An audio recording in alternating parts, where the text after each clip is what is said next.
black as coal, lips as red as blood, and skin as white as snow. It's an oft-told tale about a beauty that threatens a stepmother clinging to the last vestiges of vain power, and beckons the attention of a traveling prince, leading to true love's kiss and happily ever after. And yet, is this the only way the story plays out, over and over again like a broken record? Or are there others that have long been buried by the producer and time itself, waiting for the historian to discover them? Here, we unravel a tale of Moon, seven ghoulish brothers, and a jealous mother, the center of it all. Once upon a time, there was an extraordinarily beautiful woman, her beauty equal only to that of the moon itself. When she was married and got pregnant, she used to go out at night and address the moon. "Oh, moon," she would say, "you and I are both beautiful, so beautiful that no one can compete with us." The moon would answer her. "True, you and I are beautiful," it would reply, "but the one still in your womb is yet more beautiful. She will outshine us." The mother started to worry about her future as the most beautiful woman on earth. When the time approached for her to give birth, she called in a midwife she trusted. She asked her to bury the baby as soon as it was delivered, and to replace it with a puppy dog. She gave her a lot of gold, and so the matter was settled. The midwife produced a puppy, and laid it beside the mother. She then took the baby girl away, but instead of burying her, she kept her secluded inside her house, and took care of her. The woman's husband came home. "Just look what God has given us," she said, "a puppy dog." The man was stunned. Fearing the public shame, he immediately threw the dog away. The midwife raised the baby girl in secret until she grew to the age of 10. It was only then that some people in the neighborhood set eyes on her and started talking about an astonishingly beautiful girl. The midwife claimed it was her own daughter. She named her Lala Kalat el Kudra. Whenever people mentioned a beautiful woman, they would say, "She is not as beautiful as Lala." Thus her name was on everyone's tongue. In time, the rumor reached the ears of her real mother, and she began to suspect the midwife. One day, she approached her. "Can you please send me your daughter?" she asked. "She can help me disentangle a ball of wool thread." The old woman agreed, and, in exchange for a handful of gold, sent her daughter. When the real mother set eyes on the girl, her heart started writhing with jealousy. She gave the girl a large ball of thread and asked her to stretch it until it was completely untied. Lala walked farther and farther, day and night, until she found herself in a strange environment, the land of ghouls. When her mother guessed she had walked that far, she cut the thread. Now Lala could not find her way back home. Night had already fallen. Lala started looking around for shelter to spend the night. She soon realized she was in the midst of strange creatures that looked like the ghouls in tales that she had heard from the old midwife. Scared of being eaten alive, she climbed onto a roof and hid herself among the thatch. It was not long before she discovered that her hiding place was the house of 7 ghoul brothers, all bachelors. All they had was a servant who cooked for them. Early in the morning, the ghouls went out to hunt. The servant remained behind alone to prepare their food. All of a sudden, she heard something up on the roof, and looking up, she saw a very beautiful face staring down at her. "If you are a human being," the servant exclaimed, "say so. But if you are a jinn, go away." "I am a miserable human being," Lala replied. "I'm dying of hunger and thirst. Please help me." The servant now invited her down and gave her some food and water, but she warned her that the owners of the dwelling were 7 dangerous ghouls. She advised her to stay out of sight, or else they would eat her up. So Lala went back to her hiding place. Every day, When the ghouls went out, the servant invited Lala to join her and taught her how to cook. Lala learned fast and was very useful to the servant. As day followed day, the ghouls began to notice a difference in the cooking. It tasted better and better.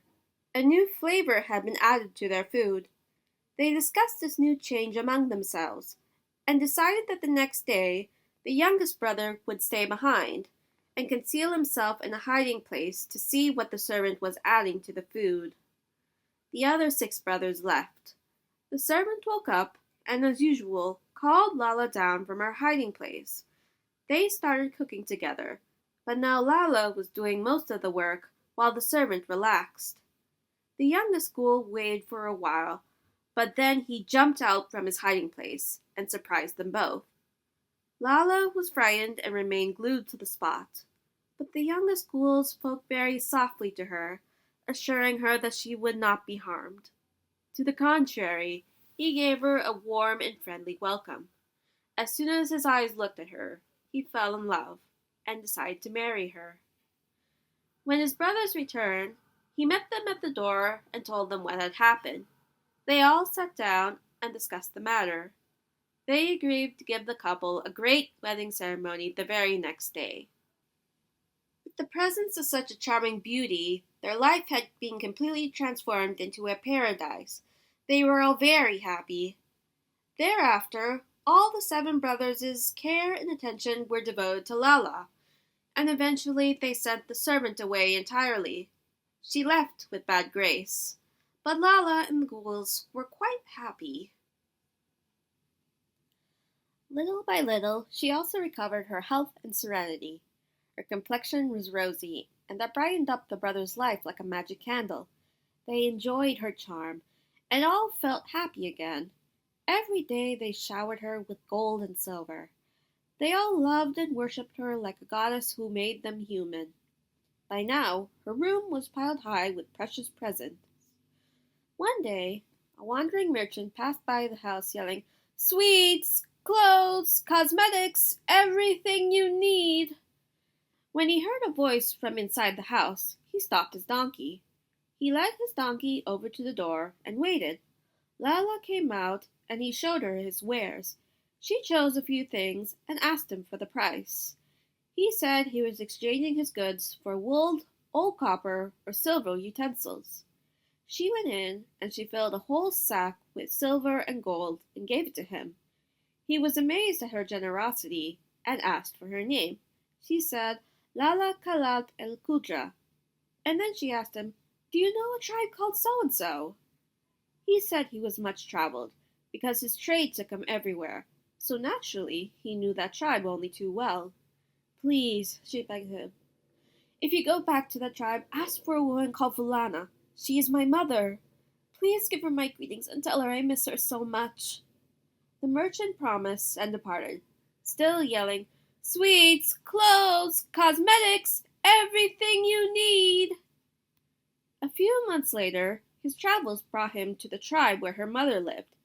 An old but beautiful woman called out to him so she could buy a few things, and she paid him with a handful of wool.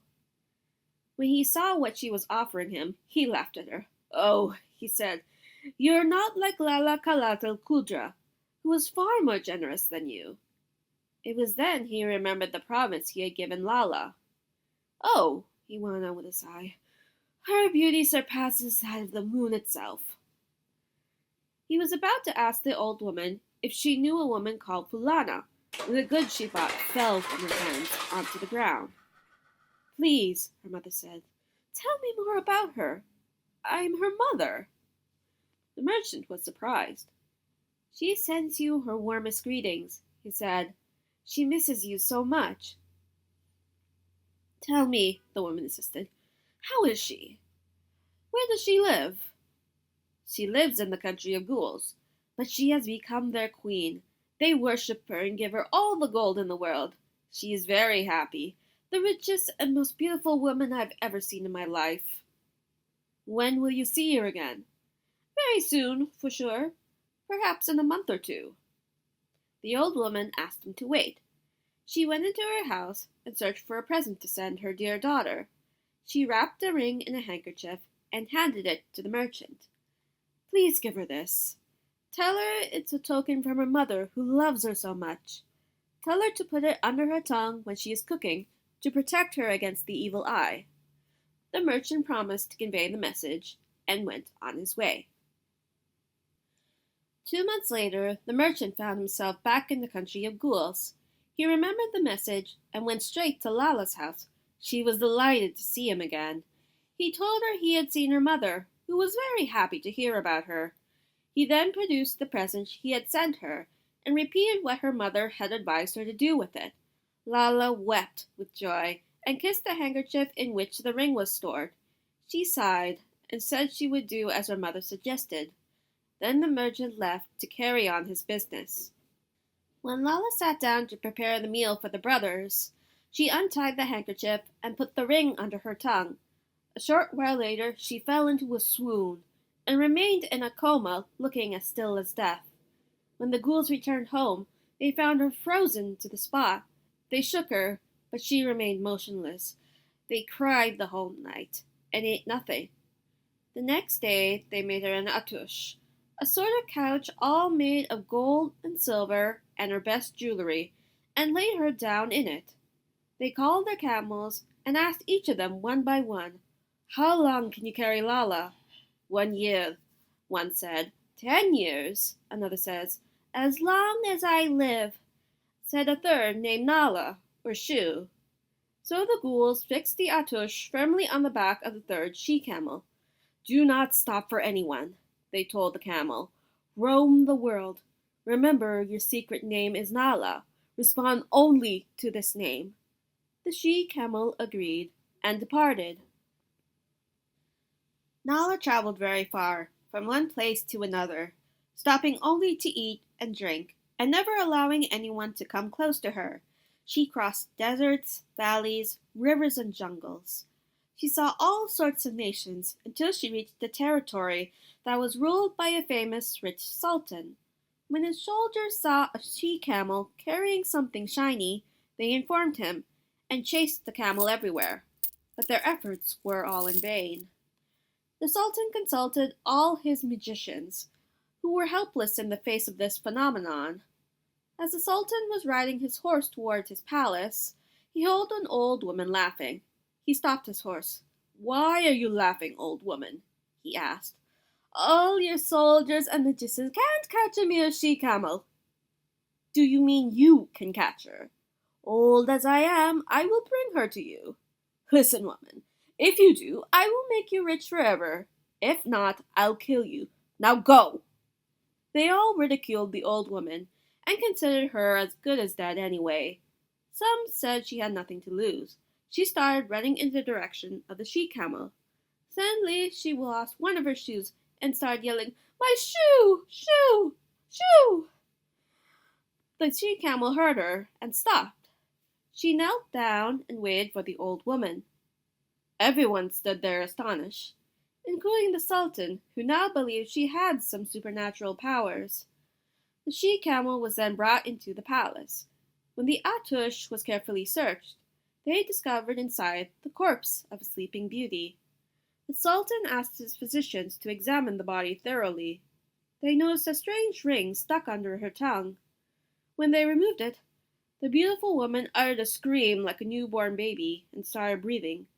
Gradually, she regained consciousness and opened her eyes. The Sultan was struck by her extraordinary beauty and decided to marry her. Nala the she-camel was taken inside the palace and taken care of.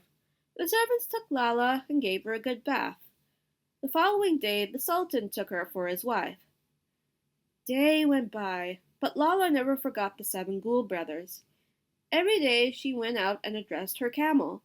"How are your feet?" she would ask. "Did you have a good rest?" When the she-camel's feet healed and she was ready for another journey, Lala made her preparations secretly.